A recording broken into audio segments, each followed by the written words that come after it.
What if the change you're reacting to at work right now is only 5% of what's coming? In this episode, guest Greg Moran confronts a hard truth. Most leadership systems are designed to preserve the status quo, not navigate disruption. And in a world where constraints are collapsing and decisions must happen at the edge, that gap can mean a company's life or death. If you sense your organization isn't moving fast enough, this episode is for you. The Innovative Leadership Institute can help too. Through our leadership development programs, executive advisory services, and organizational transformation work, we partner with leaders to redesign decision systems, accelerate leadership capacity, and build organizations that can adapt at the speed of change. Visit innovatingleadership.com to learn more. Now, on to the interview.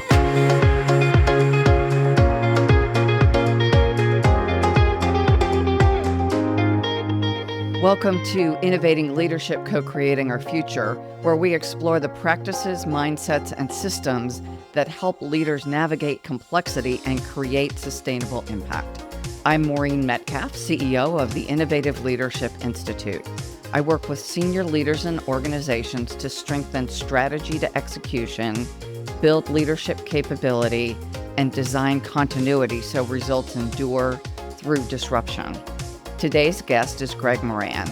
Greg's a regular voice on this podcast and a trusted thought leader in the technology and AI space. We hear constantly that change is accelerating, but leaders are still responsible for making real decisions, reallocating resources, and building systems that keep pace. Today, we'll move beyond abstraction and explore what speed actually demands. Greg, welcome back. It's great to be back, and thanks for having me. I am currently a CTO for an early stage, mid-stage startup in the healthcare services arena called Pix Health. We focus on serving the needs of members of health plans that need the most help and are the hardest to reach out to. The pace of change, you said, is only 5% of what it's going to be.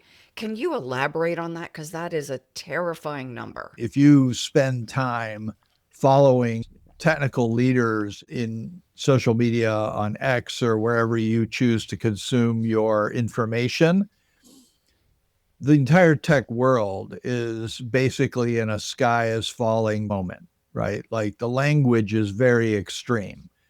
Every single day, people whose name you recognize will say, this is the end of software. This is the end of engineering as we know it, not the end of engineering. This is the end of product management. This is the end of most business models that we've taken for granted for 50 or 100 years, right? It's that kind of language. And so far, the reason I would say 5% is I'm not seeing that really reflected in mainstream business. Most people have certainly acknowledged the relevance of AI, but most of them are interacting with LLMs as a thought partner and are using it as a minor productivity tool, but they're not yet stepping back and saying, what are the midterm, and I say midterm, next 5 years, impact of AI on my underlying business model, and how it's not a matter of whether it will be disrupted. It's like, how dramatically will it be disrupted and how fast? I just published a paper in Forbes, just a short article, and I looked at AI implementation and looked at all the practical pieces, just foundational stuff. And the last one is, once I have some of the foundation, now let's think about what business should I be in. I think some of the folks we're talking to a year from now will be in a different business. I completely agree. At one level, I think there are a lot of businesses that will continue to operate, but the mechanism by which they create value and the how of what they do is going to change entirely, right? Like the concept of, for example, if you're wanting to do a startup of some kind that relies on technology or software, as recently as a year and a half ago, you would go raise a seed round so that you had enough capital to pay engineers to build your working prototype or your MVP, your minimum viable product. And then that would be the basis on which you would go seek funding for an A round from a VC who would then help you establish product market fit. You don't need a seed round. The barrier to software development is essentially zero. And so building MVP is a matter of refining your context so that you get the MVP that you wanted, which is probably the work of a week of a single founder who understands what problem they're trying to solve. You don't need a seed round for that. So that's one example on the extreme end. On the other end, you've got large corporations who have buildings full of people who are doing things a certain way, and the unit of productivity is those people. And it doesn't mean that business will go away, but all those people may well go away because you won't be able to compete if your unit of productivity is still a person when your competitor or one of those startups comes in with a model that's economically 10 times more efficient and 100 times smarter. That's a different game. And so it's not that the business goes away. It's just that you could be disrupted quite rapidly out of existence. We haven't addressed the idea of things like the Optimus robots.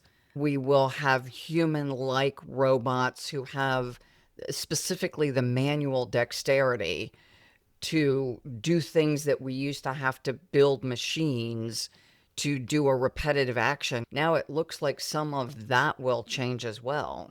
Yeah, it's interesting because so many of these things are continuums. And when you're old like me, like I can see the threads of all of this technology going back years and years and years. It's always amusing to me when a young technologist will be talking to me and go, well, back in your day, you guys dealt with mainframes and you dealt with data centers, and now we're all using virtual machines. And I'm like, yeah, you mean virtual machines that are sitting in data centers, those ones? And they're like, yeah, like the whole virtual technology may be new to you. And I'm like, do you know the name of the operating system from the mid 60s on an IBM mainframe? It was called VM, stood for virtual machine.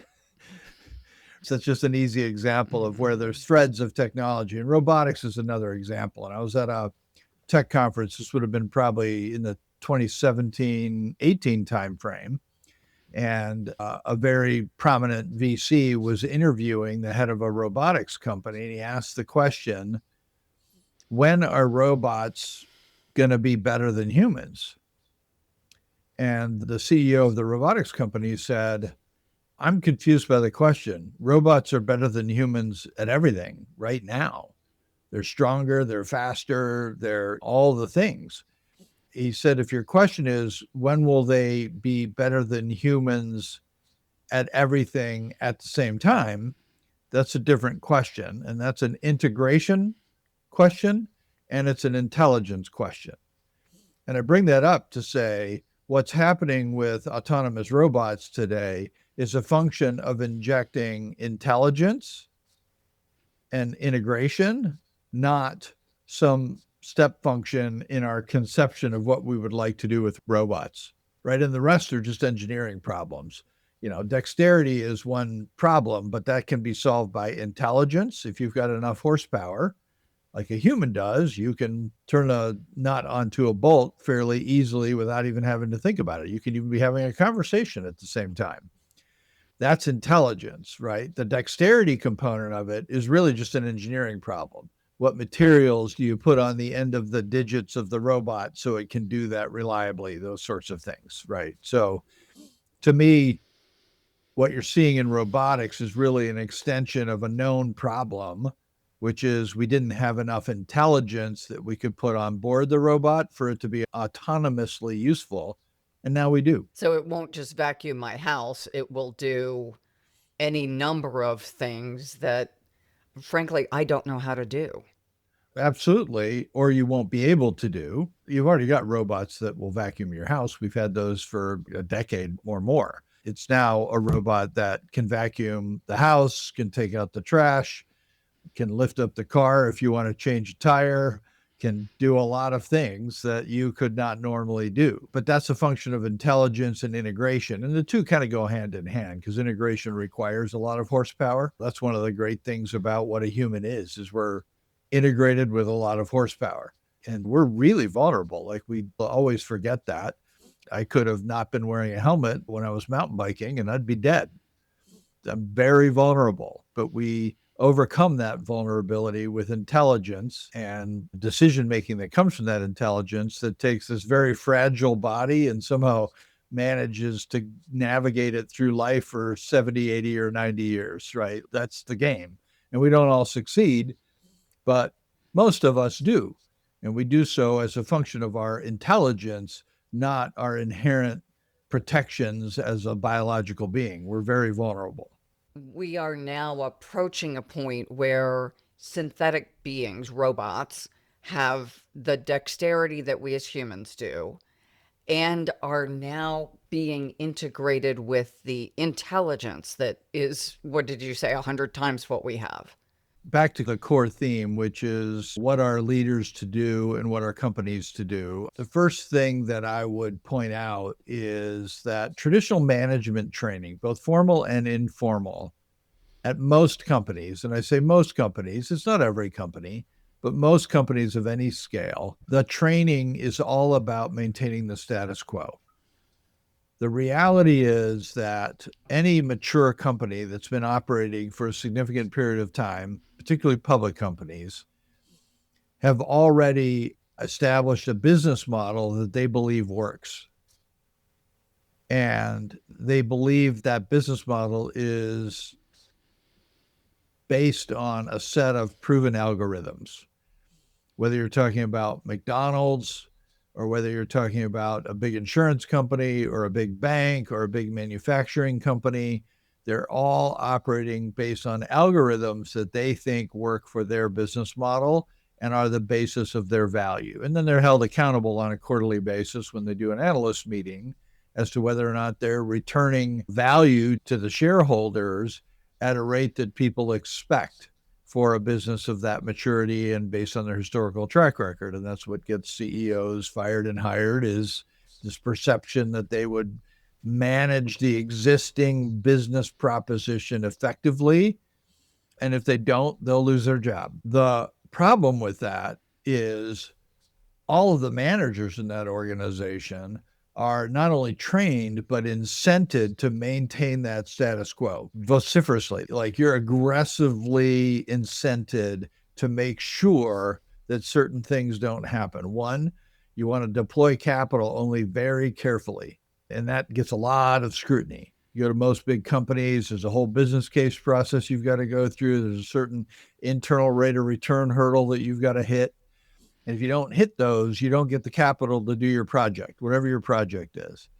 And the point there is we're only going to deploy capital where it enhances our existing business model in some meaningful way. And that's most of the capital that gets deployed inside of large companies. There may be an efficiency gain. There may be a new product idea based on an existing product line that you can very carefully expand the product line, et cetera.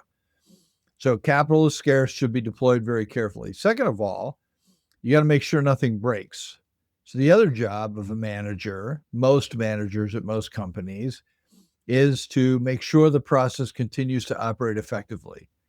And in a lot of cases, the unit of productivity is a person or a team of people or a team of people working with machines. Whatever the mix is, the manager is there to make sure that quote unquote machine made up of people and machines works well.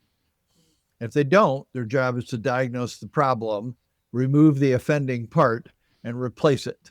Could be a person, could be a machine, whatever it is, but that's their job. Make sure the system runs and doesn't break. And then the last thing is efficiency is prized unless it's a business model where there's no accountability.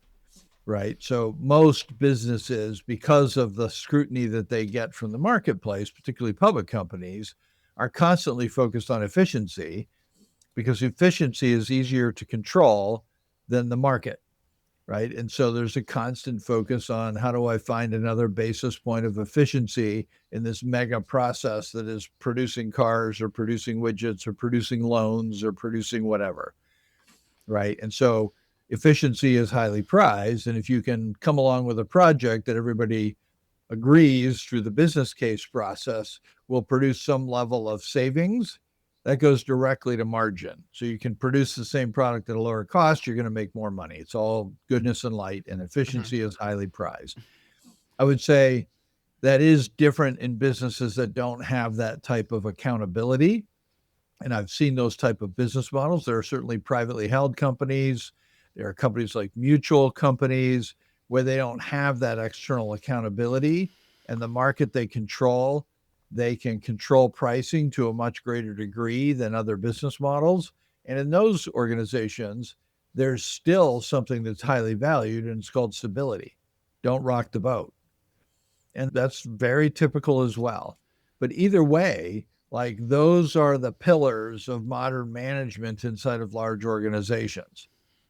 How likely is that system of managers to produce the kind of innovation that you need to deal with an industrial revolution compressed to 5 years or 10 years? So what's on my mind from a leadership standpoint is, boy, we got to really step back and rethink the mental models, the training, all of the mechanisms, the incentives around what leadership looks like if we want to be able to survive the tumult of a highly compressed industrial revolution type impact on the economy. I was listening to something yesterday about the change in warfare, that we're shifting from conventional missiles at about 4 million a pop to drones that can be produced as cheaply as $2,000.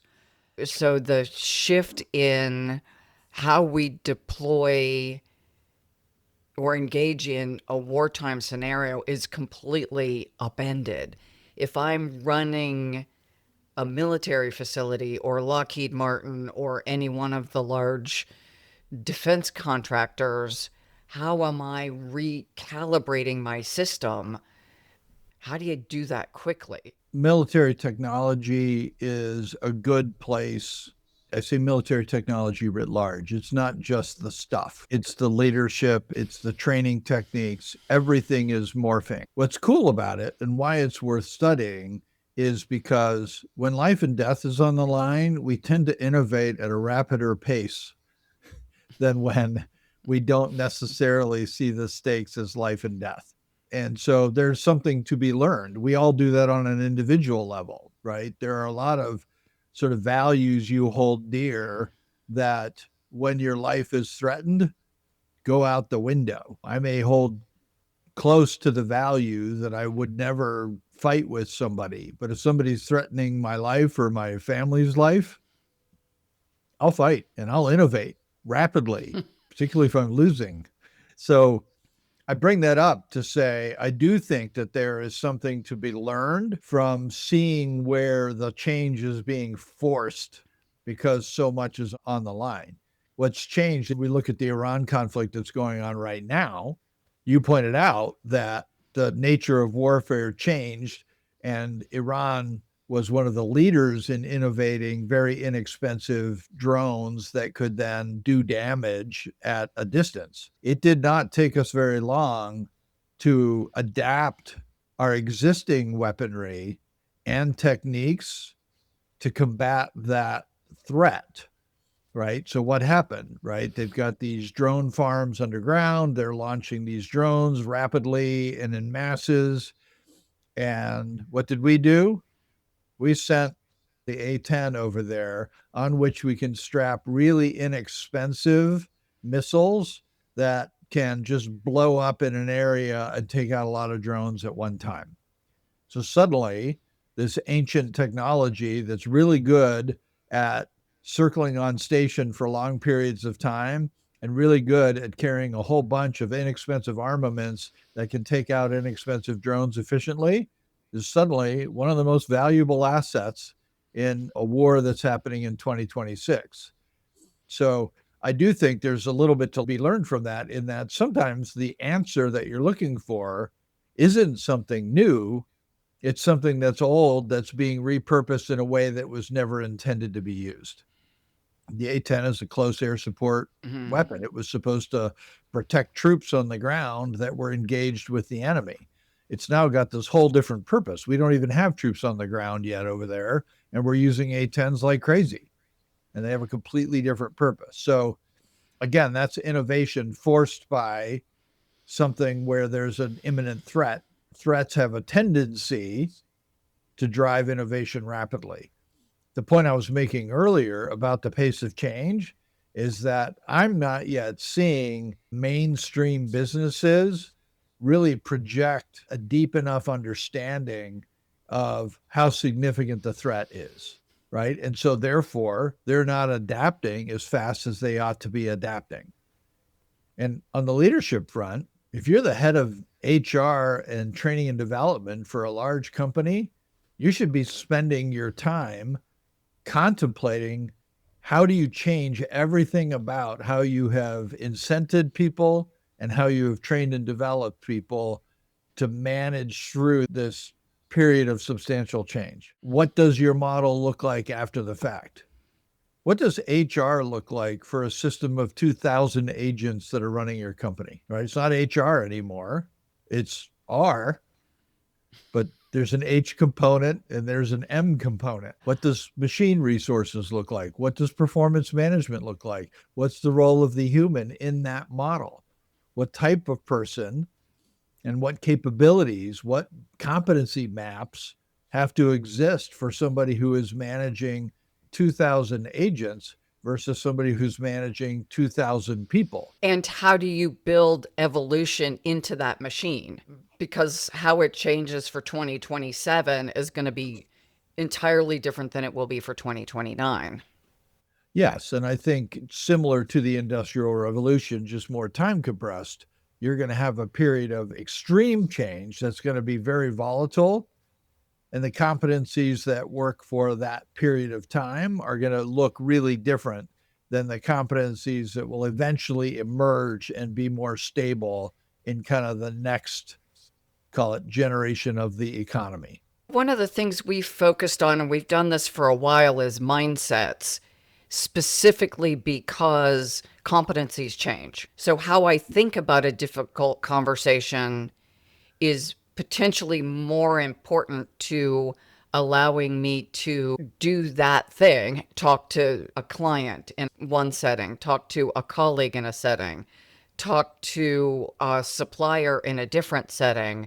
If I have a mindset that supports my ability to be fluid, then I can be more agile than if somebody teaches me the formula for conversations. Yeah, I think we all have had examples over the course of our lives where we get confronted with a truth that shatters something that we thought was a truth.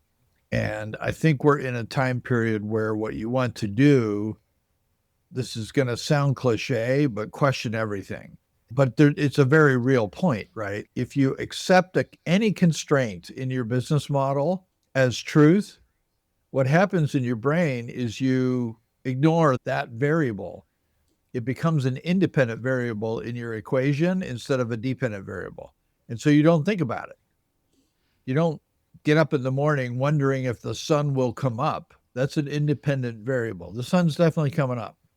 It might be cloudy, might not be cloudy. That's a variable that may be important. But sun coming up, not a thing we spend time thinking about because it's going to come up. Every business is based on an understanding and a set of assumptions around what the variables are, dependent and independent. And if I were running a large company now, I would be looking at every single one of those assumptions, back off, build a picture of the system, and then go and understand whether or not any of those quote unquote constraints or independent variables are questionable, because they probably are. I read a post the other day. It was by a prominent tech CEO who was on a visit to Japan. And he met with 10 or 12 founders and innovators in Japan. And upon his return, he was working with AI. He said he tasked his AI agent with, help me discover the network of those 10 people so that I can get more benefit from this visit and expand my network in Japan to the people that these known prominent people are networking with in Japan. And he and the agent got to going back and forth on it. And the agent came back and said, would you like me to just build you a CRM so that you have a networking tool that you can use for managing your network? And this founder was like, now I do. I'm curious about that. And within 10 minutes, the agent had coded a CRM fit for purpose for this person managing their network. That's a constraint that you wouldn't have considered violating even 3 months ago, most likely. It wouldn't have occurred to you that the easiest way to solve this problem of expanding your network based on a visit somewhere where you met some people was to get a custom coded CRM. Turns out that's not a constraint. It's actually really easy and takes less time than it would to jump in your car, drive to Starbucks, and wait for a $10 coffee. That's an example. It's a relatively small one, but all of the constraints that you think you have in your business should be questioned explicitly. Is that still a constraint? Because so often we make decisions based on our assumptions about those constraints. What do I do? I'm running a company, I'm an executive, either I'm a founder and I'm running a software company and now this Claude agent's going to put me out of business, or I'm running an insurance company and people will still require insurance, but Yep. how it's delivered, to your earlier point, may look entirely different. How does all of this, as an individual leader or leader of an enterprise, how do I make sense of and then act on what's happening? I think the first thing is you got to spend time on it. It's very real. And I think the senior leadership teams of large companies or even small companies ought to be dedicating some meaningful portion of their time to figuring out what this means, right? You already have people who are maintaining your business model as it exists.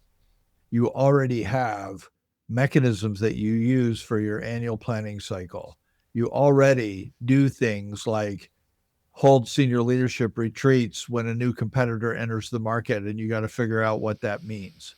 Use those same tools that you have to burn energy on this problem. One of the more notorious case studies that had a huge impact on business for decades was what Shell Oil Company did with scenario planning during the oil crisis in the early 70s. And Shell Oil was able to navigate that storm better than all of their competitors because they had spent time prior to the oil crisis of the early 70s figuring out what they would do if there was an oil crisis. And they already had a binder that had the action plan for what they would do if that type of an economic impact came along. How many companies have a binder action plan or a technological one that will give them the playbook for what to do if their business is dependent on energy and $175 barrels of oil are a problem? If you don't,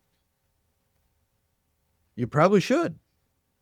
Are companies putting time and energy into scenario planning for what has emerged as a whole new set of scenarios that for sure you don't have a plan for yet? Even if you've been super disciplined about it and you already have playbooks for a bunch of scenarios, they probably don't include the ones that are going to be occurring in the next 5 years.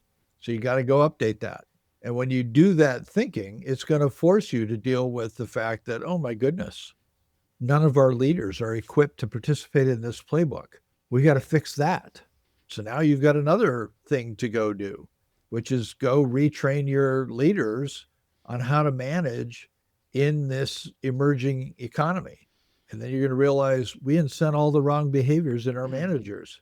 Oh, wow, we got to start paying them differently, right? So everything starts getting questioned because you did the work of looking at the scenario and saying, what would we do if this happened? If the pace of change is accelerating, then the pace of decision making has to accelerate. And the biggest lever you have on that is training in shared context. You cannot achieve faster decision making by simply having a small number of senior leaders making all the decisions faster. That won't work. What you need is to have autonomous decision making happening as close to the action as possible, but with the full context and competence required to do. That's decision velocity. And there's so many analogies for that. That's the Toyota manufacturing line worker that can stop the entire assembly line.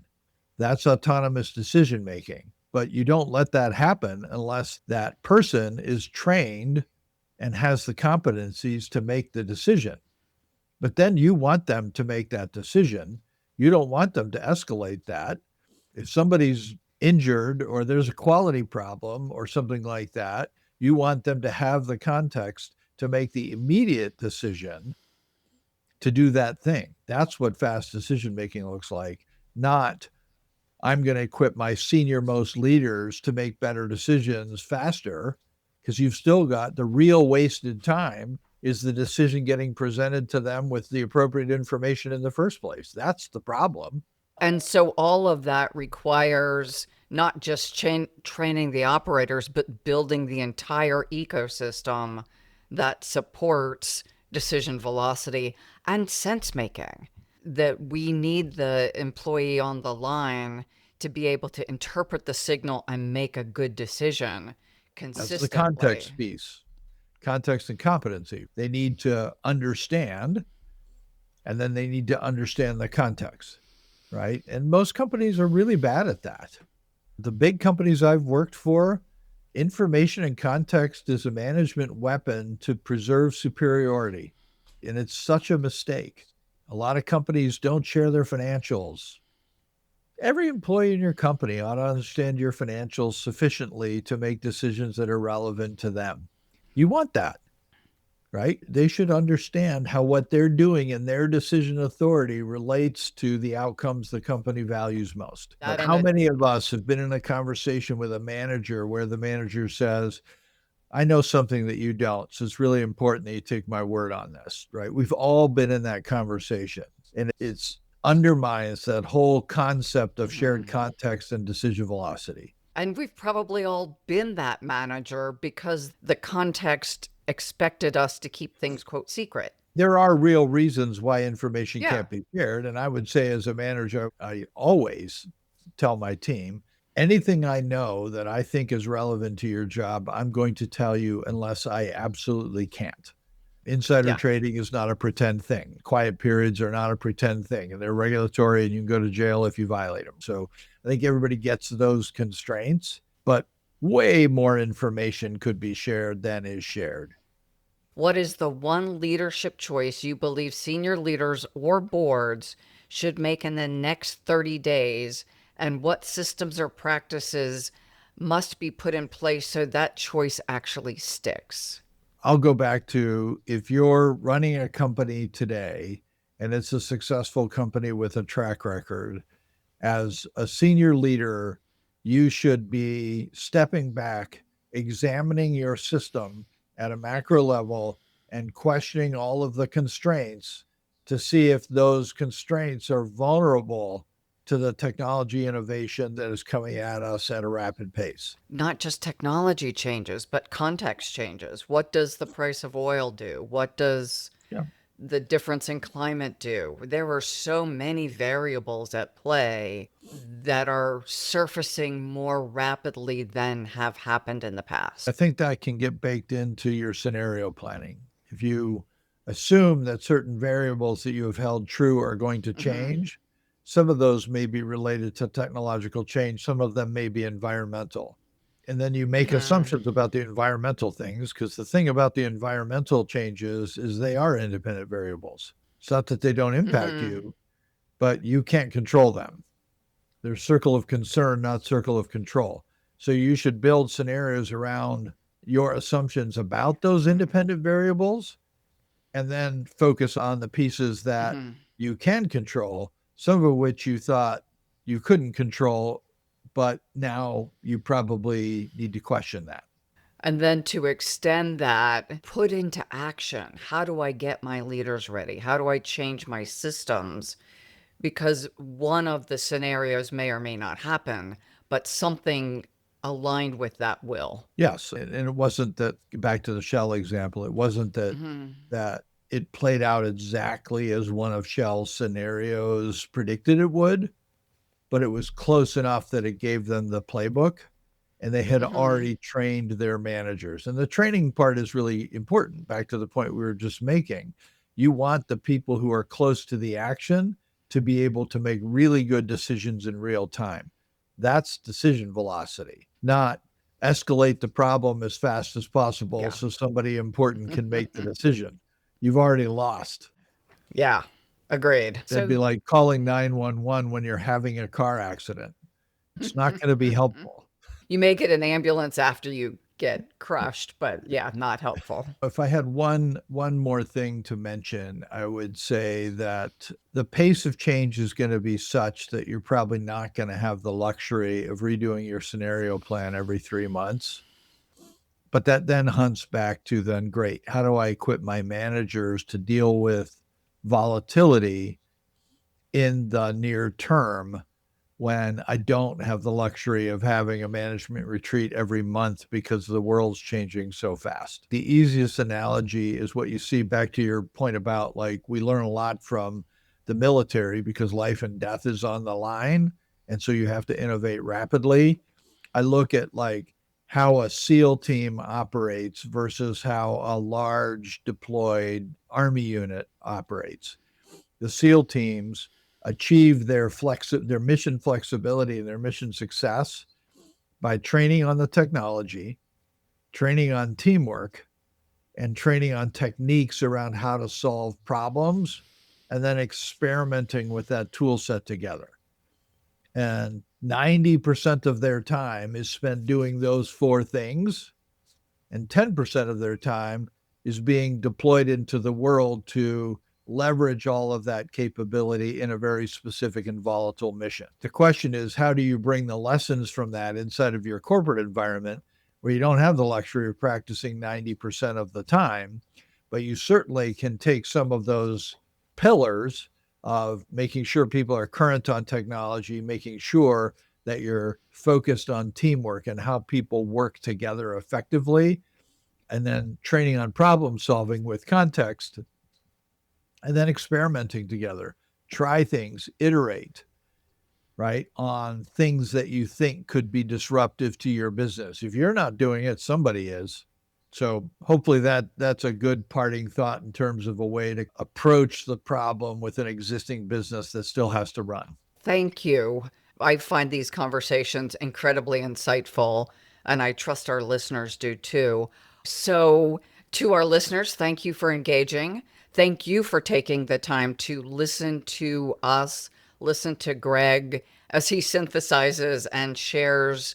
Please continue to listen, follow, and share and like this content as we navigate the changes we're experiencing. Part of how we make sense of it is the collective wisdom. And so listening and sharing and talking to others about what you're listening helps all of us live in a better world.